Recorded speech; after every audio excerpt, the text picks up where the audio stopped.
Bienvenidos a este podcast de No sé por quién votar. Hoy estoy feliz porque tenemos otro invitado, un invitado de la casa, un invitado que ya ha sido parte de Nariño. Y para mí es un honor recibir al doctor John. Doctor John, bienvenido a No sé por quién votar. ¿Cómo ha estado? Muy bien, Juan Felipe. Primero que todo, felicitarlo por esta dinámica que usted le da a la ciudad, a los medios de comunicación. Hoy todo está en el tema digital y también en las historias de vida, en los ejemplos, en todo el tema de los emprendimientos. Y yo sí quería, antes de iniciar con esta charla, reconocerle a usted, una persona joven, una persona emprendedora, que es ejemplo para todas estas generaciones. Impulsemos todos los emprendimientos, los jóvenes están llamados a liderar este departamento. Gracias, doctor. Bueno, doctor, vamos a empezar con un tema que me ha tenido rondando la cabeza toda esta semana. Y ya son 11 años en los cuales yo llevo haciendo empresa. Empecé con bares de temporada y por hoy pues ya tenemos 7 negocios. Y doc, en algún momento me ganó la ambición. Me ganó la ambición de no saber hasta cuándo. Y sé que estoy empezando y uno no tiene límites, pero sé que en la parte pública este tipo de perspectiva es mucho mayor, porque siempre hay un reto mayor. Usted pues que empezó con todo su proceso público hasta llegar a ser gobernador de nuestro departamento. Y quería preguntarle, para usted, ¿qué es la ambición? Para mí la palabra ambición no existe en mi vida. Para mí es más retos, superaciones y terminar pues con un proyecto importante que tenía de servirle al departamento. Fue muy interesante servirle como gobernador. Yo nunca en mi vida se me ocurrió ser gobernador. Yo tenía mi situación de servicio, mi papá me había dejado un legado sobre el tema político, pero yo estaba pensando era en cómo tener estabilidad, cómo sacar mi familia adelante. Pero mire que la vida le va colocando unos retos y yo creo que más es retos que el tema de ambición como tal. Un reto fue que yo podía servirle al departamento. Hice el intento, claro, como todo en la vida. Hay que trabajar. La primera no la logré y la segunda lo hice con todo un apoyo del pueblo. Y le pedí al pueblo de Nariño que me dé el aval con firmas. 280,000 firmas, 280,000 votos. Y eso fue interesante, importante, y eso lo que lo genera es ahora tener retos. Y ahora el reto mío es poderle servir al departamento de Nariño desde la Cámara de Representantes. Yo le hablaba el tema de ambición, porque cuando uno es pequeño, yo tenía 19 años en un primer negocio, y para mí fue muy difícil diferenciar lo que era un reto, como usted vio diferencia, a lo que era ambición. Me pasaba, doctor, que entre más yo ganaba, más gastaba. Entre más ganaba, más quería que mis amigos mostrarles que yo podía, para que me miren. Porque desde muy chiquito mi papá se separó a los 12 años y yo quería poner el reflector en mi vida, doc. Y fue muy difícil porque no entendí que el reflector no se lo pone mostrándose de una forma tan banal, sino que tenía que moverme un poco más desde el sentir, desde lo que realmente me hacía feliz. Y lo identifiqué hace menos de 2 años con mis 4 hijos que me han enseñado este camino. Pero, doc, ¿usted sabe ponerle límites a su familia y respetar los límites? Sí, esa es parte de lo que uno hace como ser humano en una sociedad. La sociedad, para poderse equilibrar, y se habla del tema del contrato social, y entonces es el respeto por las libertades, el respeto por los derechos, pero también cumplir algunas prohibiciones, ¿no? Entonces el Estado es eso, es como le limita a usted y claro está respetando unos derechos fundamentales. Entonces uno lo que observa es que hay que respetar unas reglas de conducta, pues estamos en un Estado y entonces hay unas obligaciones, unos derechos y unos deberes. Y eso es lo que tiene que hacer un ciudadano para estar especialmente dentro de lo que le permite la ética y la moral. Entonces, como usted decía, hay épocas donde uno pues quiere mostrarse, a veces porque es la época de la juventud, donde uno quiere pues mostrar lo que uno puede mirar, pero más allá de eso es que cada día que pasa la madurez lo lleva a uno a tener muchas reflexiones y aprendizajes. La vida es de aprendizajes todo y constantemente. Entonces, lo que uno tiene que observar y clave del éxito para seguir trabajando es tener prudencia, mirar también el equilibrio, no transgredir las leyes que se tienen, y eso le permite ser un ciudadano pues ejemplar, y eso es lo que quisiéramos en una sociedad. Hoy todo está, digamos, en la célula principal de una sociedad, que es la familia. Entonces, trabajar incansablemente por valores y por cuidar nuestra familia. Doctor John, vamos a ir un poquito al pasado. Y pues yo tengo 31 años y quisiera hablar con John Rojas de 31 años. ¿Cómo era ese John Rojas a los 31 años? ¿Cómo actuaba? ¿Cómo decidía? ¿Cómo era el ego de él? ¿Y cómo es hoy? Bueno, yo a los 30 años de edad ya había sido presidente del Partido Liberal. Okay. Yo me lancé a ser el dirigente del Partido Liberal. Primero porque, le cuento esto, leí los estatutos del Partido Liberal. Yo soy liberal progresista. Leí la plataforma ideológica del partido y la transformación del Partido Liberal, porque hace parte, para esa época se hacía parte ya del Internacional Socialista.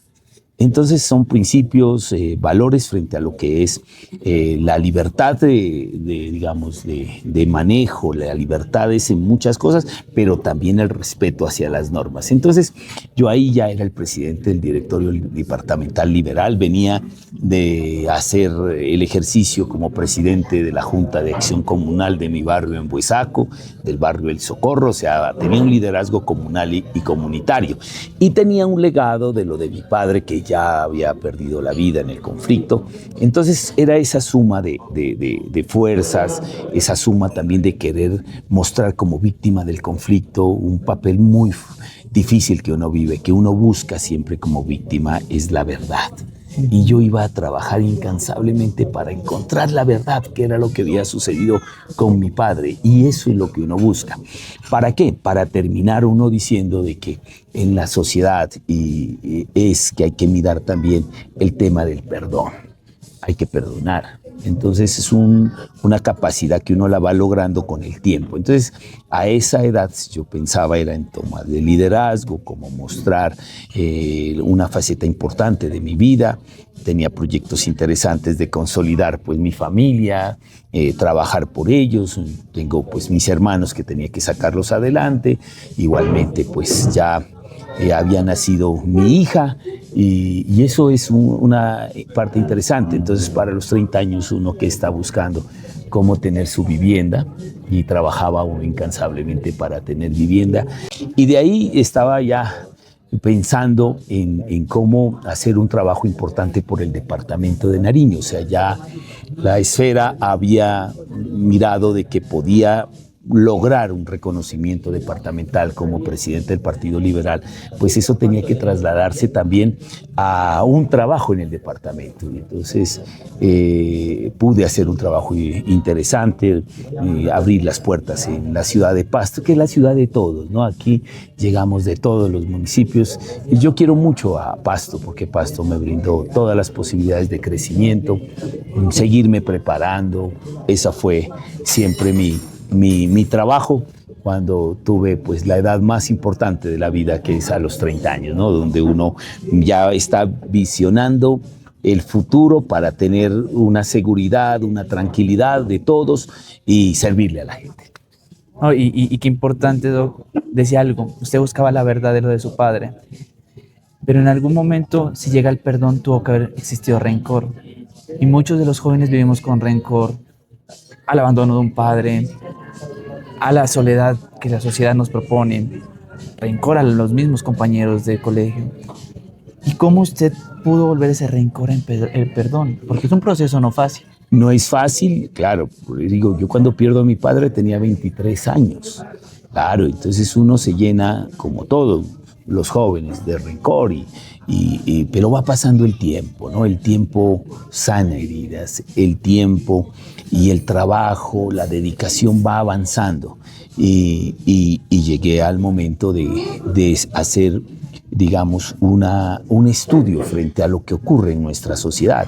Entonces decidí estudiar una maestría en criminología para entender la problemática de Colombia, mirar la guerra, cómo en Colombia ha permanecido durante décadas. Y eso es fruto de todas las violencias en Colombia. Entonces, yo a través del tiempo y trabajando frente al análisis y estudiando las causas de esto, porque uno hay que estudiar, uno tiene que mirar también de dónde vienen los problemas para buscar las soluciones. Pues voy pasando el tiempo hasta llegar a un estado muy claro y de madurez que había que perdonar. Y entonces por eso apoyé el plebiscito por la paz, consecuente con lo que estaba pensando ya en ese momento. Apoyé el plebiscito por la paz, por buscar la paz en Nariño, en Colombia. Y he venido en ese ejercicio siempre de defensor de la paz. Cuando estuve como gobernador del departamento de Nariño, tuve la oportunidad de asistir a una de las audiencias que cita la JEP frente a lo que ocurrió en el departamento. Yo mi caso lo llevé porque toca llevarlo a la asociación de víctimas y comentarlo. Y decidí en una audiencia pública, lo recuerdo muy bien, era en Popayán, donde yo a quienes habían sido los ejecutores de esa acción lamentable para nuestra familia, para una sociedad, la pérdida de mi padre, pues que en ese momento eran las FARC y eran los firmantes de la paz. Lo hice de manera pública diciéndoles que yo tomaba la decisión del perdón y que esa acción de firmar y que cumplan los acuerdos me daba la tranquilidad para que otros colombianos no tengan que vivir estos hechos violentos. Por eso, incansablemente trabajaré por la paz. Claro, pero una paz estable y duradera que dice la Constitución, con unas mesas de diálogo como la están planteando, pero con efectivamente resultados que muestren, digamos, que quieren hacer la paz, no con acciones a veces que se sientan en la mesa, pero por fuera siguen haciendo acciones violentas. Yo creo que eso no merece la sociedad colombiana. Hay perdón en la medida que exista también la voluntad de quienes venían en esas acciones violentas, pues dejen de hacer estas acciones que causan muchos daños a la sociedad. Uno queda marcado como un tema como víctima, claro, porque cuando uno ve un hecho de estos repetitivo que es en Colombia, pues recuerda a uno esto y uno quiere superar esa etapa. La he hecho con todo, digamos, con lo que les he explicado, y yo sí le apuesto al perdón, pero que efectivamente quienes firmen los acuerdos los cumplan. No, ya así es, Doc. Bueno, ya dándole, entremos al último bloque, pero me causa mucha curiosidad algo que me encantaría saberlo usted, que es una persona que lo vivió. ¿Cree que los resultados de hoy del doctor John Rojas fueran los mismos si su padre estaría presente? Porque a veces ese dolor, esa incomodidad también, porque está en una desventaja social prácticamente.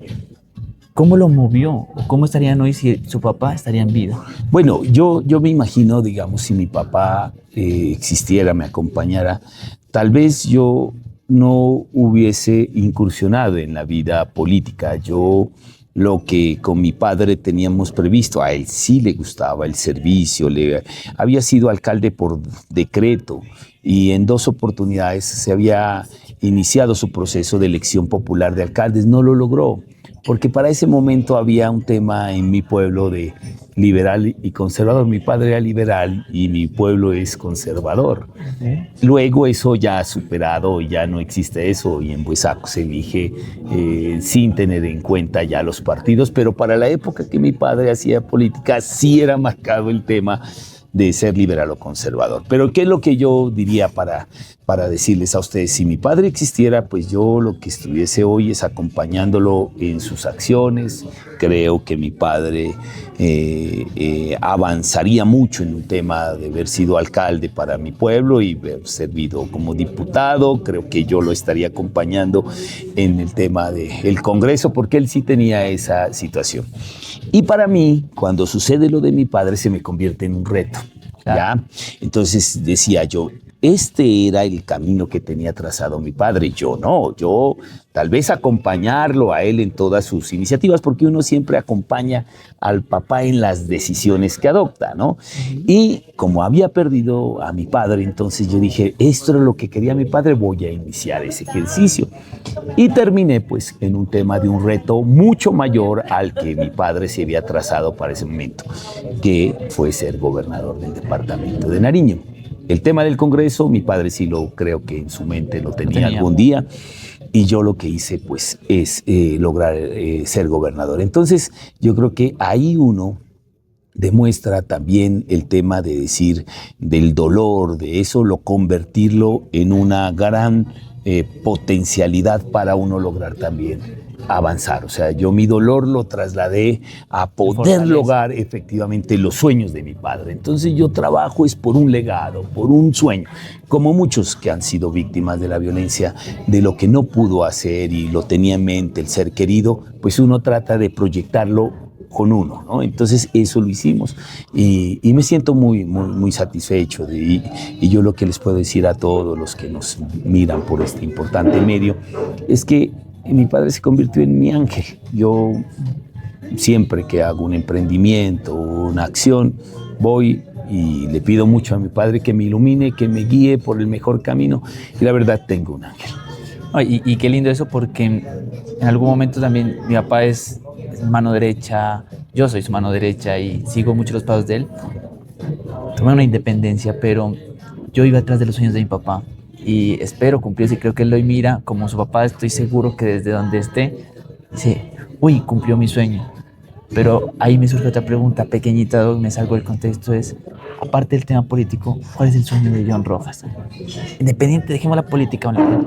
¿Usted soñaba de pronto ser futbolista, ser cantante, ser actor? No sé si de pronto nos gustaría que nos cuente un poquito de eso. Bueno, a mí siempre, como he venido de familia transportadora, pues mi abuelo transportador, el padre de mi papá, me gustaba el tema del transporte. Se lo digo, he sido gerente de empresas de transporte, tener mi empresa era el sueño del transporte.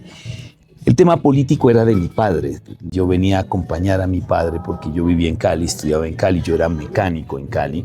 Yo en las tardes trabajaba y los fines de semana en un taller de mecánica.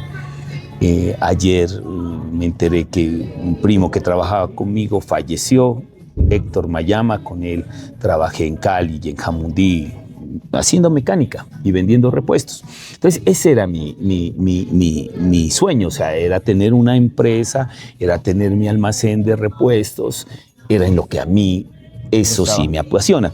Y eso no lo dejo de hacer, o sea, yo cada fin de semana, como mi abuelo nos dejó un taller ahí en Buesaco, en la casa de él, ese taller existe. Entonces yo mi hobby o mi pasatiempo es llevar el carro, ajustarlo, mirarlo, y mis hermanos tienen también la misma dinámica, es ajustar, mirar, revisar, y soy buen mecánico, me considero buen mecánico, tengo buen oído, cuando yo me subo a un carro sé que le está fallando, y entonces eso es parte de eso. Yo creo que ahí estuviese en un tema como empresarial y el tema del café, ¿no? Que el café me apasiona. En el café sí hemos hecho un avance importante porque mi esposa también es cafetera, entonces ya es una unión ya como de familia tradicional. Llevamos ya 30 años, yo llevo en el sector del café y pienso que esa es la otra. También me miraría hoy, si no estuviese en estas acciones, dedicado a contribuir en el desarrollo del café. El café es un producto muy bien posicionado,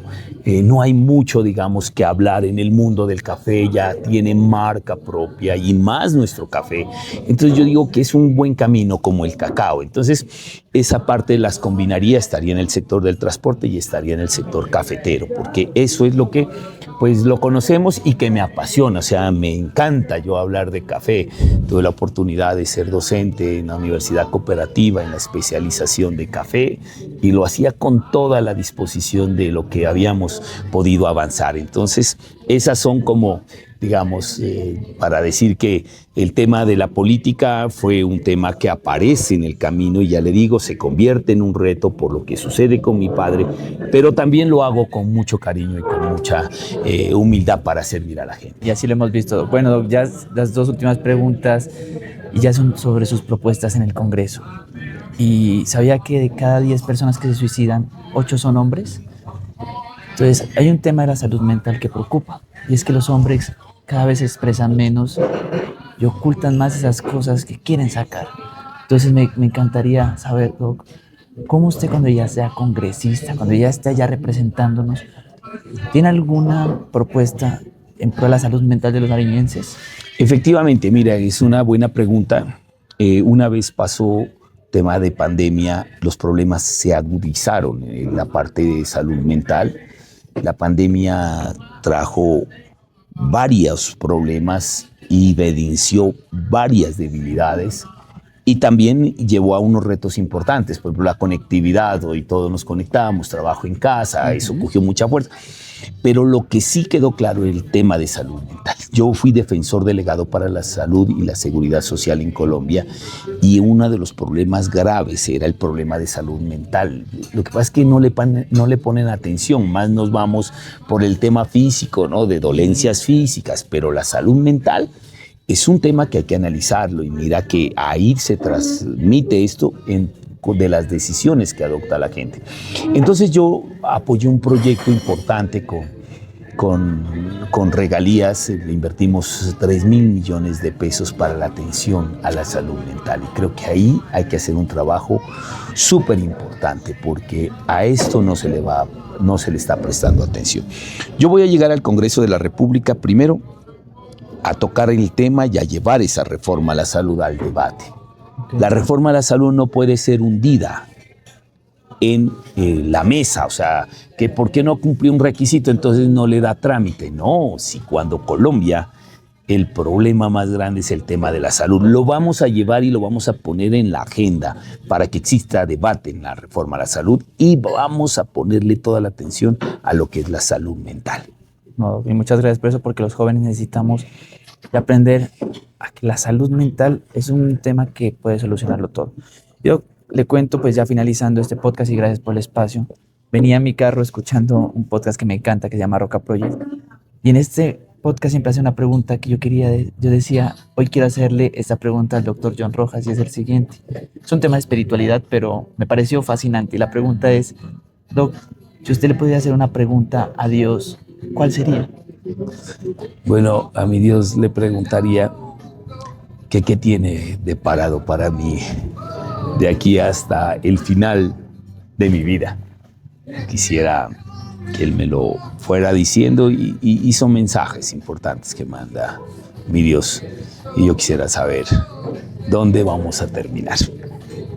Gracias, Doc. Bueno, y espero que lo hablábamos antes detrás de cámara, que esos 55,000 votos que le van a llegar, esas personas, 55,000 personas que depositan toda la confianza en usted, Doc, siempre sepa que Nariño apoya a Nariño, Pastuso apoya a Pastuso.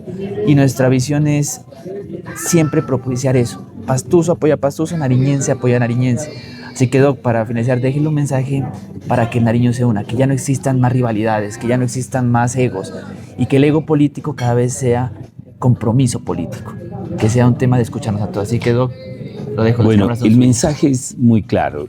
El 9 de marzo, al otro día de los resultados, invitaré a los colegas y mujeres y hombres que han salido elegidos a trabajar juntos, a hacer una agenda por el departamento de Nariño, a hacer seguimiento, hacer un solo bloque parlamentario para que lleguen más recursos para nuestro departamento, para que Nariño deje de ser el patio trasero, que sea la sala principal del desarrollo en Colombia, que estemos en la agenda, que no nos digan que los recursos se terminaron, que no nos digan que ha sido aplazada la inversión porque no hay recursos, ya eso no puede existir en nuestro departamento, que sea una prioridad. La verdad, estamos haciendo el despliegue más fuerte por redes sociales, por eso valoro todo el trabajo que ustedes hacen. Todo me dedicaré a hacerlo de manera digital, una campaña digital fuerte con unos resultados importantes. Bueno, a ustedes muchísimas gracias, Doc. Bueno, le contamos que estamos felices porque este 12 de febrero vamos a hacer el foro más grande que Nariño va a tener de candidatos. Ojalá su agenda nos permita tenerlo en este foro,